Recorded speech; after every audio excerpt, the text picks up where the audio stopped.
sa video na to, makikita ninyo ang mga kabataan ay nagkakasiyahan na tila ba meron silang isang espesyal na selebrasyon. O kaya naman sila ay pwedeng sumasalubong sa bagong taon. Nang nasindihan ng fireworks, ito ay nagbigay ng liwanag at talaga namang mararamdaman mong sila ay nagkakasiyahan. Pero sa pangalawang pagkakataon na nagbigay liwanag ang fireworks, tila ba may kakaiba.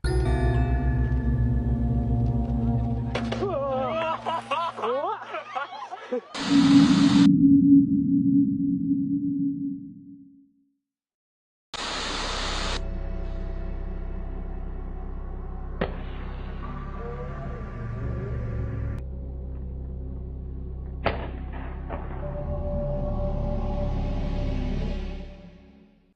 mo ba?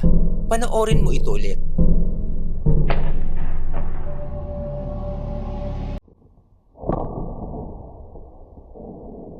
下に現れたとでも言うのだろうか。